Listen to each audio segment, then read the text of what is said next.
আমি গ্রামে যেতাম, এটা ইংলিশে কি হবে? I used to go to my village or I would go to my village. Should you say used to or would? দেখেন কোনটা হবে। বেসিকলি এটা ইংলিশ হচ্ছে, আপনি এটা বললেও হবে, এটা বললেও হবে, দুটো কিন্তু রাইট হবে। তাহলে I used to go to my village, no problem. I would go to my village, এটাও কারেক্ট, no problem. তাহলে what is the actual difference? পার্থক্যটা আসলে কি? এরকম কোনো পার্থক্য আছে কিনা আসলে দেখেন। I used to go to my village এর মানে হলো আমি গ্রামে যেতাম, আগে যেতাম। এটা একটা পাস্ট হ্যাবিট ছিল, কিন্তু এখন এই হ্যাবিটটা আর নাই, এটা এখন বন্ধ হয়ে গেছে। মানে এই অভ্যাসটা আগে ছিল, কিন্তু এখন এই অভ্যাসটা আর আমার নেই। 100% ক্লিয়ার। কিন্তু এটা কি বোঝায়? এটাও একই অর্থ, কিন্তু এটা বোঝায় না যে এখন অভ্যাসটা নাই, এটা বোঝায় না। উপরটা কিন্তু ক্লিয়ার, বোঝায় যে এটা এখন অভ্যাসটা আর নেই, এটা আগে ছিল। এতটুকুই difference. So you need to say I would go to my village or I used to go to my village.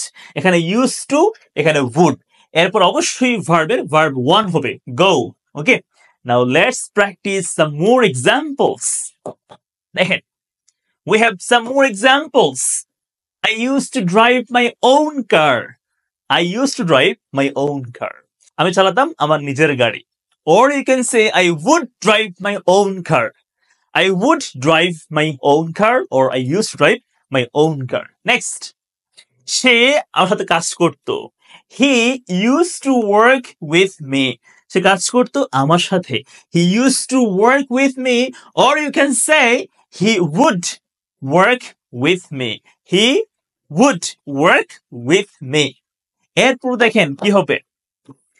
She used to wear expensive clothes. She used to wear expensive clothes. সে পরিধান করত কি হবে? দামি পোশাক। হ্যাঁ, সে দামি পোশাক পরিধান করত। Or you can say she would wear expensive clothes.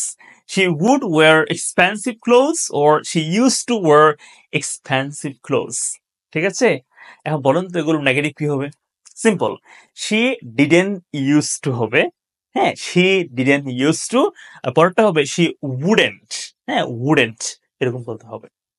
একটা প্রশ্ন করি, আমি আগে ক্রিকেট খেলতাম, বাট এখন খেলি না, অভ্যাসটা এখন আর নাই। তাহলে আমি কি বলবো ইংলিশে? বলুন তো কমেন্ট করে।